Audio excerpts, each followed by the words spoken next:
I have been stalling about relating my recent near-death experience. It feels somehow private and something few people would believe or understand. Then again, you wouldn't be watching this if you weren't all sharing a similar heart space.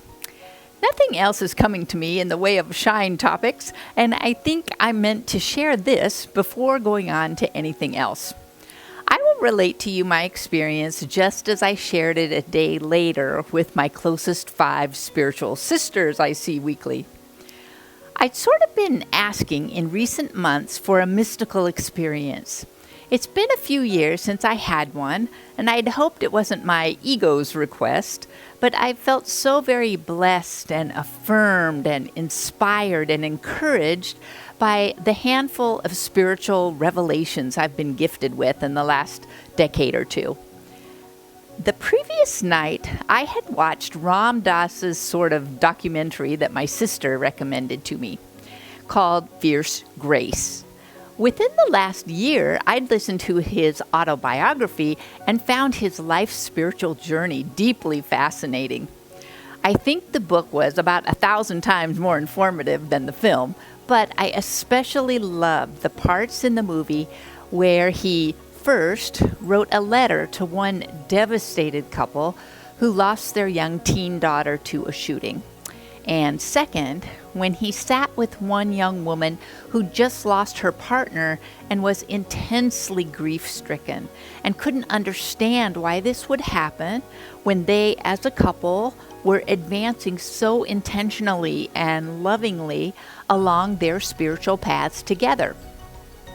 Ram Dass's witnessing and addresses to these 2 heartbroken people left behind their others passing. Those accounts were deeply touching to me. I've long felt that for me, the hardest thing in life is losing people precious to us. I went to bed uncharacteristically early, before midnight, and at about 4 a.m., my spirit or soul was out of body, and Ram Dass was there saying, "All you have to do is touch the finger of God." I saw what seemed like a hand or a wrist in death, grayish within a white robe. I knew it as death, but it wasn't scary or repellent at all. It quickly extended or elongated into a kind of shimmering white and pastels idea of an arm, though it looked very sleek and elegant, reminiscent of the wing of a plane or something. At the end, where the finger might be, grew a radiant, all-encompassing, brilliantly warm, enticing, alive white light. My essence was nearby. We were existing in a light-filled, endless blue sky kind of place, and I was drawn irresistibly toward that light. I felt totally and completely and inconceivably wonderful, light and vibrant, and so relieved of any wisp of worry, care, or constriction of any kind. I was home. It was the most natural, easy perfection. It was where we belong. And all I had to do was touch that finger, that light, and I would effortlessly and joyously pass over to the other side. I had the opportunity to leave this life now. And it was so appealing and magnetic and the most natural, obvious thing to do. Though I don't feel I have much burden in this life this time around at all, I was astonished at the difference in feeling between the total freedom and transcendence of this physical world and body. Then the thought of my father-in-law, Don, came to me. I couldn't leave now before he passed because I would change his last few years from happily having moved in with us to living in deep distress for his son losing his wife, just as Don had lost his and still misses her every day. And then, how could I leave Kevin on his own? His naturally happy demeanor would be crushed, as I know, though I've never quite understood why, I am central to his sense of well-being.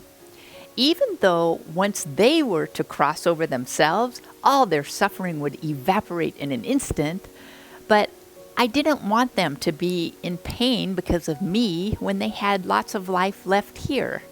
I decided to come back. Though the spirit is weightless, I felt a visceral funk of heaviness as my spirit returned to my body in my bed. My mind was racing. What was I thinking?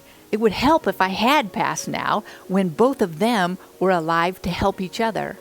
But if I waited till dawn passed, Kevin would be all alone. He doesn't have siblings or close friends nearby. It would be awful for him. The thought had come to me while I was still disembodied that there really was no real reason for me to leave now, as I was healthy and happy in my life. Just that day, Kevin and I shared an enchanting time discovering all the spring-blooming trees and plants in our new yard that we're seeing for the first time. Mainly, I came back, though, with an aching sadness at the difficulty and pain of the human condition, and how brave each of us is to incarnate here, knowing the suffering that exists for each of us. I thought, what if I had chosen to leave at this moment, and Kevin discovered some hours later that I was dead in our bed?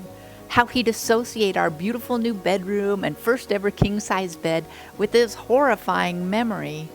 I was rather proud of myself for coming back when it would have been the most natural thing in the world to cross from this world into the bliss of that golden opportunity. I've always felt a little irked at the Buddha saying that all life is suffering. I thought, how depressing and inaccurate. What about all the beauty and love and tenderness and inspiration and creativity humans experience and express? But I totally understand now, because compared to the bliss that awaits us, even this, at its best, is suffering. I knew I'd made the right decision and was amazed I could even consider coming back. I was crying and found it difficult to sleep and tossed and turned for some time before finally falling into a deep sleep. A day later, I felt almost totally back in my body and grounded to earth. There are nuances I could relate for hours, but this was the gist. I have a newfound, heartfelt compassion for each and every one of us here, and a respect for the bravery of each of us who chose to incarnate now. I think it's true that one earthly incarnation is the equivalent of 100 lifetimes on the other side, and I'm surprisingly delighted to be back here, happy to make others happy in a way I didn't realize I did before. How we really are so interconnected. I have since thought that the finger of God no doubt knew that I would return to my body. How many happy, healthy 65-year-olds are found dead in bed for no reason? I feel like I've been given a gift that shows how very important it is, while we're here, to shine that divine.